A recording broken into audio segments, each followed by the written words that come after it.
Bonjour, je m'appelle Marc Fontrier, je suis un officier des troupes de marine en retraite et j'ai été sollicité par Itinéraire interculturel pour vous donner quelques mots, vous donner envie d'un pays africain. Il me semble que dans cette série d'émissions, il a été peu traité de l'Afrique et j'ai choisi celui que peut-être je connais le mieux, l'Éthiopie.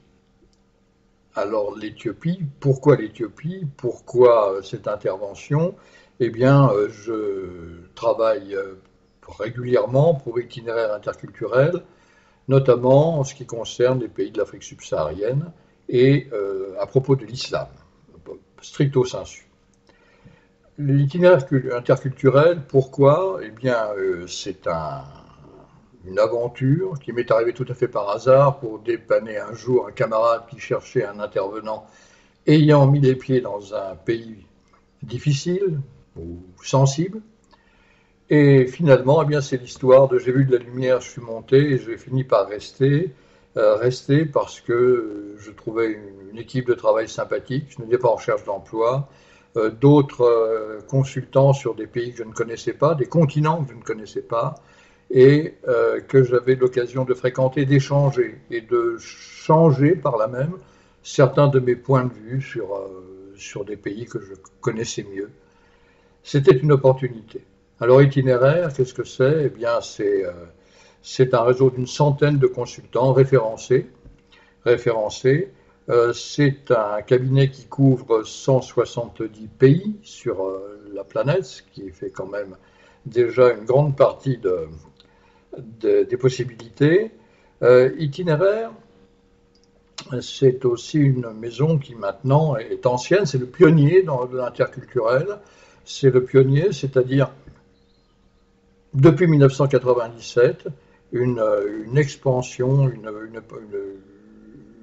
sur diverses façons de procéder pour aborder les formations. Alors ça peut être en présentiel, ça peut être par tous les moyens qu'offre maintenant l'Internet, surtout en période de confinement, vous pensez bien.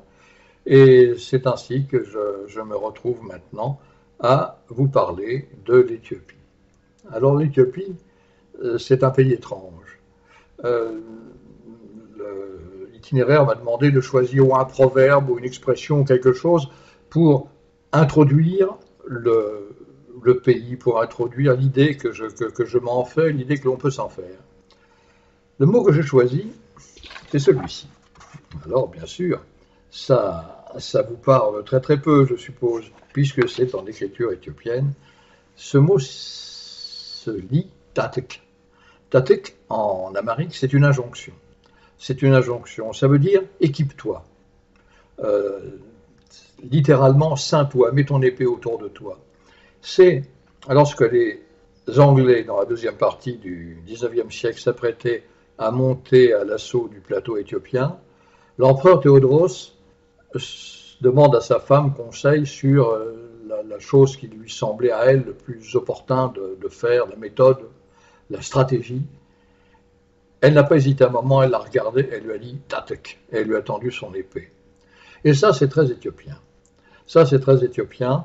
L'Éthiopien, eh bien, c'est quelqu'un qui vit dans un château fort, perché à 3000 mètres, 4000 mètres d'altitude. L'Éthiopie, ça n'est pas exactement ce que l'on nous en montre, avec bien sûr tout ce qui est catastrophique, des guerres civiles ou des déserts, des famines, etc. L'Éthiopie, c'est autre chose. L'Éthiopie historique, c'est la partie nord de l'Éthiopie géographique, de l'État Éthiopie tel que vous le voyez sur les cartes.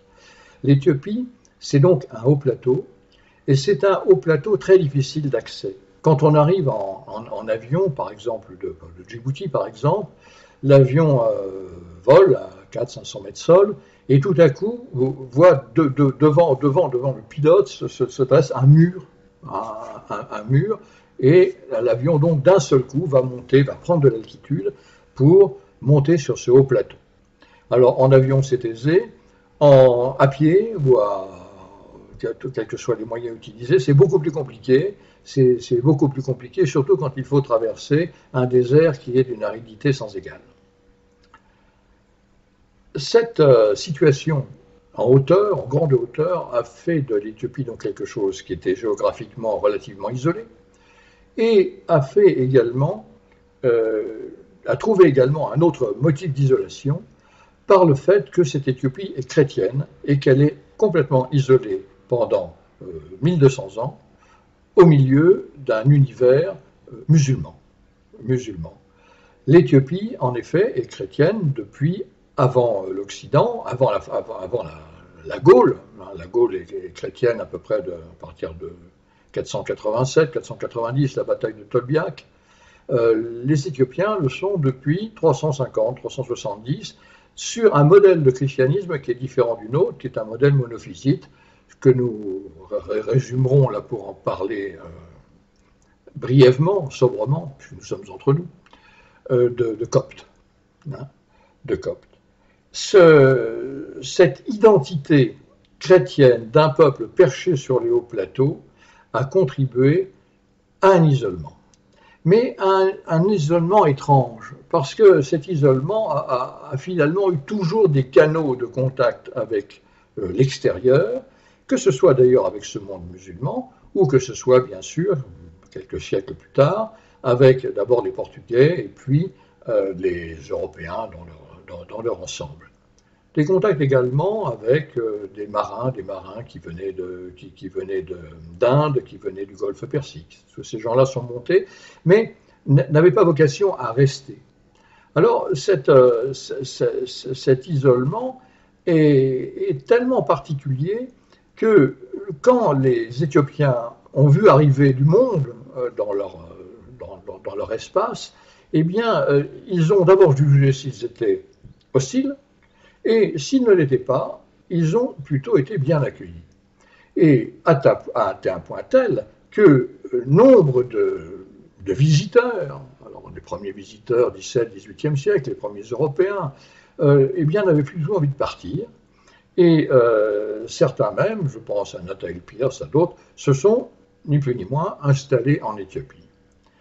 Et tous les gens que j'ai connus, qui ont eu l'occasion de vivre dans ce pays, là, dans notre 21e siècle ou dans notre 20e siècle finissant, ont été de la même façon séduits à la fois par ce peuple qui dégage toujours cette volonté de garder son identité, de garder une autonomie, qui se défend donc, qui met en œuvre tout ce qui est possible de mettre en œuvre pour rester lui-même, et en même temps de faire en sorte que l'étranger soit utilisé de la meilleure façon possible. Alors, le XXe siècle n'a pas toujours été tendre. La première tentative d'invasion italienne, à la fin du XIXe siècle, est soldée par la bataille d'Adwa, et la première victoire d'un peuple africain contre une armée occidentale. Coup de tonnerre dans un ciel serein. Lorsque, dans les années 30, Mussolini essaye de venger l'affront d'Adwa et de s'emparer de l'Éthiopie, il va réussir, bien sûr, il a des moyens extraordinairement modernes, il a des avions, il a des chars, il a des gaz de combat, il a tout ce que vous voudrez. Il va effectivement gagner la bataille, mais cette affaire va durer très peu de temps. Les Éthiopiens vont se révolter et ils vont bien sûr avoir le concours des Occidentaux. Et là encore, n'importe quel Éthiopien a pris dans son esprit l'esprit du Tatek, s'est équipé, a pris une fourche, n'importe quoi, pour aller combattre l'Italien au péril de sa vie. C'est quelque chose qui est tout à fait exceptionnel. Et on peut prendre comme exemple, par exemple, un vieux général éthiopien qui avait combattu à Adwa aux côtés de l'empereur Ménilek et qui avait été plus ou moins mis en disgrâce par le successeur et le neveu de l'empereur Ménilek, c'est-à-dire le Négus Haïlé Selassie, celui qui était déposé en 73. Et au moment où les Italiens arrivent, Haïlé Selassie voit arriver un vieux bonhomme avec sa crinière de lion et ses armes traditionnelles, le bouclier en peau d'hippopotame et la lance, et il se demande un petit peu qui c'est, ne le reconnaît pas, et celui-ci lui dit « Je suis Balza. J'ai combattu les Italiens aux côtés de l'empereur il y a 30 ans, 40 ans, je reviens de nouveau les combattre à tes côtés. » Et ce vieillard mourra au combat. et ce vieillard mourra au combat. Ça, c'est vraiment l'esprit éthiopien. C'est vraiment l'esprit éthiopien de cette Éthiopie historique. Alors, est-ce que cette définition que j'en donne est parfaite? Non, bien sûr. Parce que cet empereur Ménilek dont je vous ai parlé tout à l'heure, c'est un empereur qui, donc, parti de ce haut plateau, a, en attendant de pouvoir récupérer l'Empire et les autres royaumes qui le constituaient, eh bien, a fait la guerre vers le sud, vers le sud-ouest, vers l'ouest, et s'est emparé de ce qui constitue l'Éthiopie moderne. Le pays Somalie, le pays Sidamo, d'où vient le café, le Harar, également tout le sud-ouest, où il y a des populations qui sont des populations beaucoup plus africaines. Parce que les Éthiopiens considèrent que sur Terre, il y a bien sûr des jaunes, mais ça n'intéresse personne, il y a des noirs, il y a des blancs, et puis il y a eux. Et eux, ils se disent rouges. C'est une particularité. Donc il y a cette spécificité. Et Ménilek donc a constitué l'Éthiopie moderne, qui est un peu un État central du haut plateau qui s'est attribué des colonies de proximité, ni plus ni moins. Ils ne sont pas allés ne sont pas dirigés vers une aventure ultramarine, comme ça peut être le cas de l'Angleterre, de l'Italie, de la France, bien sûr, et autres. Non, non, ils se sont constitués des colonies de proximité. Seulement, eh bien, cette proximité a fait que tout ce monde-là n'a jamais cessé de vivre ensemble, et on les trouve encore aujourd'hui collés les uns aux autres, dans un système tout à fait particulier, qui, après le renversement du Negus, Selassie, du roi des rois, et après le renversement de celui qui l'avait renversé, le régime communiste de la junte militaire du lieutenant-colonel Mengistu Haile Mariam, eh bien, le système qui s'est mis en place, c'est un système de fédéralisme ethnique, tout à fait original, considérant qu'une ethnie était finalement un parti stable, un parti politique stable, un petit peu, et chaque grande ethnie constituant l'Éthiopie, eh bien, fait partie de la fédération. Alors, ce n'est pas toujours très facile, c'est d'autant moins facile que le poids de la périphérie musulmane est de plus en plus lourd, y compris à l'intérieur de cette même Éthiopie, qui, de toute façon, sans se battre, mais impose quasiment dans son cœur son identité chrétienne.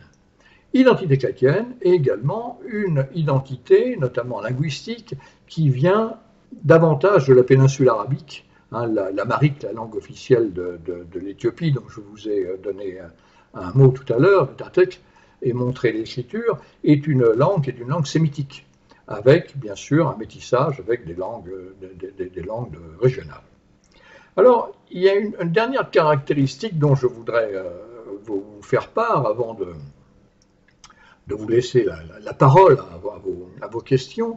Il faut observer que les Éthiopiens ont toujours vécu donc sur ce haut plateau, sans quiconque ait vraiment eu l'opportunité de les en déloger définitivement ou de les soumettre définitivement. Il y a eu des affaires, mais tout ceci a fini par rentrer dans l'ordre éthiopien. Ils ont une caractéristique encore, c'est lorsqu'un voyageur arrive, ils avaient autrefois tendance à le garder en otage, à le traiter particulièrement bien, lui même à la limite des titres nobiliaires propres, spécifiques à l'Éthiopie, mais à le garder pour ses savoir-faire. Et ça, les Éthiopiens savent très bien faire ça. Ils sont en cela quelque part comparables aux Japonais, qui, au moment du Meiji, se sont appropriés le code militaire allemand, le code commercial anglais, etc., ont pris aux Français ce qu'il y avait à prendre.